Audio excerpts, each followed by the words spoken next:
2.5 ವರ್ಷ ಮಿನಿಸ್ಟರ್ ಗಿರಿಯನ್ನು ಅನುಭವಿಸಿದವರು ಒಂದೇ ಏಕಕಾಲಕ್ಕೆ ಮಿನಿಸ್ಟರ್ ಗಿರಿಯನ್ನು ಬಿಡಬೇಕು ಅಂದ್ರೆ ಅಲ್ಲಿ ಬೇರೆ ತರಹದ ವಿವಾದಗಳಾಗ್ತವೆ. ಸಿದ್ದರಾಮಯ್ಯ ಸ್ಥಾನದಲ್ಲಿ ಡಿಸಿಎಂ ಡಿಕೆ ಬರ್ತಾರಾ? ಪವರ್ ಶೇರಿಂಗ್ ಒಪ್ಪಂದದ ಗುಸುಗುಸು ನಿಜಾನ? ಅಧಿಕಾರ ಹಂಚಿಕೆ ಇದು ನಿಜ ಆಗಿದ್ರೆ ಒಪ್ಪಂದ ಸುಗಮವಾಗಿ ಜಾರಿಯಾಗುತ್ತಾ? ಅಷ್ಟು ಸುಲಭಕ್ಕೆ ಸಿಎಂ ಸ್ಥಾನದಿಂದ ಕೆಳಗಿಳಿತಾರಾ ಸಿದ್ದರಾಮಯ್ಯ? ಡಿಕೆ ಶಿವಕುಮಾರ್ಗೆ ಒಲಿಯಲಿದೆಯಾ ಮುಖ್ಯಮಂತ್ರಿ ಪಟ್ಟ? ಈ ಪ್ರಶ್ನೆಗೆ ಇನ್ನೂ ಸಿಕ್ಕಿಲ್ಲ ಉತ್ತರ. ಸಸ್ಪೆನ್ಸ್ ಆಗಿ ಬಾಕಿ ಉಳಿದಿದೆ. ಯಾವ ನಿಲುವನ್ನು ತೆಗೆದುಕೊಳ್ಳುತ್ತೆ ಹೈಕಮಾಂಡ್? ನವೆಂಬರ್ನಲ್ಲಿ ಮುಖ್ಯಮಂತ್ರಿಯು ಬದಲಾಗ್ತಾರ?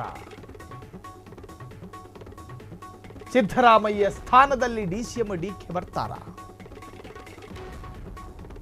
ಡಿಕೆ ಶಿವಕುಮಾರ್ ನಾನಾ ತರಹದಲ್ಲಿ ರಾಜ್ಯಕ್ಕೆ ಅರ್ಥೈಸಿಕೊಟ್ರು.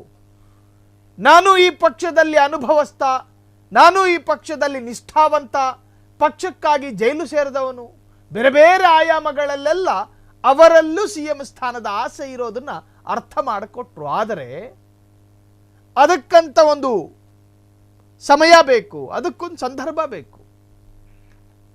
ಡಿಕೆ ಶಿವಕುಮಾರ್ ನಾನಾ ಸರ್ಕಸ್ ಮಾಡಿದ್ರು, ಎಲ್ಲವೂ ವಿಫಲ ಯತ್ನ.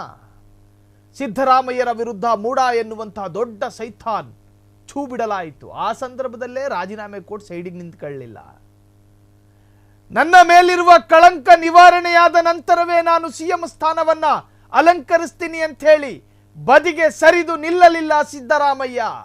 ಆಗೋದೆಲ್ಲವೂ ಆಗಿಬಿಡ್ಲಿ, ಎಲ್ಲವನ್ನ ಎದುರಿಸ್ತೇನೆ, ನನ್ನ ಪರವಾಗಿ ಸಚಿವರು ನಿಂತ್ರೇನು ನಿಲ್ದಲೇ ಇದ್ರೇನು.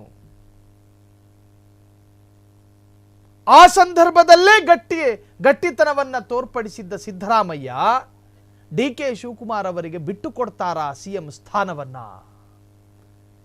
ರಾಜಣ್ಣ ನುಡಿದ ಭವಿಷ್ಯದಂತೆ ನವೆಂಬರ್ ತಿಂಗಳಲ್ಲಿ ಕೇವಲ ಸಿದ್ದರಾಮಯ್ಯರ ಕ್ಯಾಬಿನೆಟ್ ರೀಶಫಲ್ ಆಗೋದು ಮಾತ್ರ ಅಲ್ಲ, ಸಿಎಂ ಕುರ್ಚಿಯಲ್ಲಿ ವ್ಯಕ್ತಿತ್ವಗಳು ಕೂಡ ಬದಲಾಗಬಹುದು ಅನ್ನೋ ಗುಸುಗುಸು ಕೇಳಿಬರ್ತಾ ಇದೆ.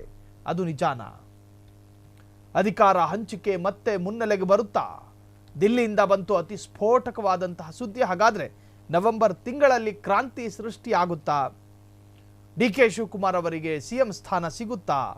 ಈ ಹೊತ್ತಲ್ಲಿ ನಡೆಯಲಿದೆ ಮೇಜರ್ ಬೆಳವಣಿಗೆ. ಸಂಪುಟ ಪುನರಚನೆ ಆಗೋದು ನಿಸ್ಸಂದೇಹ ದೊಡ್ಡ ಮಟ್ಟದಲ್ಲಿ ಆಗಲಿದೆ. ಸಂಪುಟ ಪುನರಚನೆ, ಸಂಪುಟದಿಂದ ಯಾರಿಗೆ ಕೋಕ್, ಯಾರಿಗೆ ಲಾಭ ಅಥವಾ ಲಕ್ಕು, ಎಲ್ಲವೂ ಕೂಡ ಈಗ ಸುದ್ದಿಯಲ್ಲಿದೆ.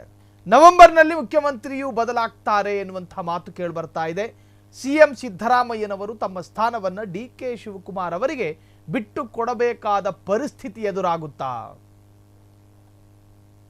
ಸೊ ಇವೆಲ್ಲವೂ ಕೂಡ ರಾಜಕೀಯ ವಲಯದಲ್ಲಿ ಬಹಳಷ್ಟು ಚರ್ಚೆಗೆ ಕಾರಣವಾಗಿದೆ. ಕ್ಷಣ ಕ್ಷಣದ ಸುದ್ದಿಗಳಿಗಾಗಿ ಫ್ರೀಡಂ ಟಿವಿ ಸಬ್ಸ್ಕ್ರೈಬ್ ಮಾಡಿ, ಲೈಕ್ ಮಾಡಿ ಹಾಗೂ ಫಾಲೋ ಮಾಡಿ. ಹೊಸ ಸುದ್ದಿಗಳ ನೋಟಿಫಿಕೇಶನ್ಗಾಗಿ ಬೆಲ್ ಐಕಾನ್ ಮೇಲೆ ಕ್ಲಿಕ್ ಮಾಡಿ.